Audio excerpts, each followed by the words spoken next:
नमस्कार. जोडी सासू सुनेची या चॅनलमध्ये सगळ्या ताई दादांचं खूप खूप स्वागत आहे. तर आज बघा आमच्या दारामध्ये रस्त्याचं काम चालू आहे. खडी पडली आणि रस्त्याचं काम चाललं आहे. तर आज काल हे खडी टाकून घेतली. आज काही ते लोक आले नाहीत. आता उद्या परवा येतीलच. आणि आपलं हे चालू आहे, इलेक्शन जवळ आल्यामुळं मला वाटतं 8 दिवसात हे काम होईल आणि लवकरात लवकर हो, कारण आमच्या गावची यात्रा अगदी रविवारीच आहे, जास्त दिवस पण नाही. त्याच्यामुळं दारातलं सगळं ते व्यवस्थित झालेलं चांगलंच. तर बघू आता किती करतात पटकन काम ते. आणि आता आपल्याला जायचं आहे शेण काढायला. तर बघा हे आमच्या काळ्या हळदीचे रोपं किती मस्त आहेत.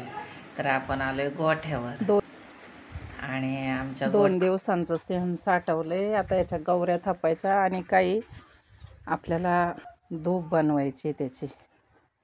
तर चला आता आपण पहिलं शेण थापून घेऊ आणि उरलेलं शेण धूप बनवण्यासाठी नेता येईल. तर आता उकिरड्याच्याच कडेला आता मी या गौऱ्या थापणार आहे, कारण अजून ह्या सीजनला मी थापल्या होत्या थोड्याशा आणि ते वरती थापल्या होत्या स्लॅबवर. पण आता एक जण बोलले, जाऊबाई म्हणले अशा वरती घरावर गौऱ्या नाहीत त्या थापायच्या आणि खाली थापल्या की कोंबड्या इसकाडतात, त्याच्यामुळे त्या कुठं थापावं कळत नाही. पण आत्ता सुरुवात करते मी गौऱ्या थापायला या सीजनच्या. व त्यात आपल्या होळीच्या टायमाला विकायला आणि धूप पण बनवते. पण मी कुठं मार्केटिंग नाही केलेलं आणि करता नाही येणार. मी गौऱ्या थापायला आहे माझा इंटरेस्ट. समजा कुठं ऑनलाईन कोणी मागितल्या काय तर मी देऊ शकेन, पण मला त्यातलं काहीच माहिती नाही.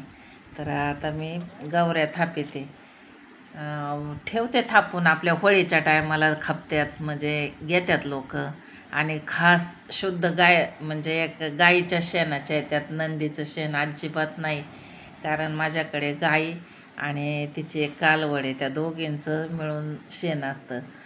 मग असं बैलाचं शेण अजिबातच नाही. आणि हे या गौऱ्या म्हणजे अगदी होमाला कशाला पण वापरायला एकदम चांगल्या, पुढं शांती करण्यासाठी अशा या गौऱ्या उपयोगी आहेत. पण लोकांना त्याचं महत्त्व माहीत नाही. गाई खास शुद्ध गाईच्या शेणाच्या आहे त्या, कसलंच म्हणजे बैलाचं शेण नाही त्याच्यात. तर आता ते 2 दिवसाची आपली 2 गमेली चांगली भरली मोठाली आणि त्याच्या गौऱ्या मी थापते.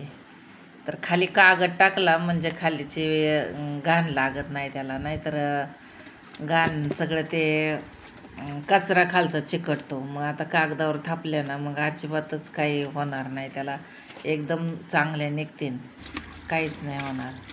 तर बघा आता या 2 गमेली गौऱ्या थापून मी आता ते गमेलं धुतलं आणि आता ते उकिरड्यात पाणी टाकते. कारण खतावरती जर पाणी पडलं ना तर ते खत चांगलं मुरल्या जातं. 2 गमेली शेणात एवढ्या गौऱ्या थापून झाल्यात आणि आता काही अर्ध गमेले त्याची धूप बनवण्यासाठी मी घरी नेणार आहे. ते एवढ्या शेणाची मी धूप बनवणार आहे आता घरी नेऊन. पाऊस नाही तर शाळू सुकायला लागली. तर आता आम्ही चाललोय DMartला किराणा सामान आणायला आणि आम्हाला नर्सरीतून काही रोपं पण आणायची होती, टमाट्याची, मिरच्या आणि वांग्याची. तर आता आम्ही चाललेलो आहे मुंबईला माल भरायला. बघा येईल तोपर्यंत पोरांच्या शाळा पण सुटल्या आणि मुलं घरी यायला लागली. तर आता आम्ही घरी पोचलो फार. आणि हे बघा आमचा माल पण आला घरी. आम्ही आलो किराणा घेऊन. चला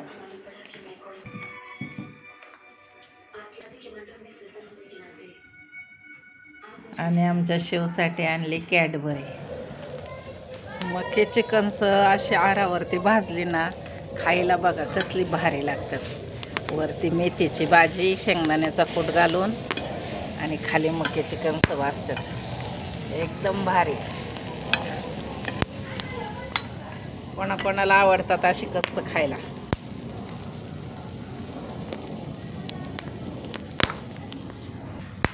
या कणसांना थोडंसं मीठ आणि वरनं थोडंसं लिंबू पिळलं ना, बघा एकदम भारी लागतात, मस्त अगदी एकदम छान.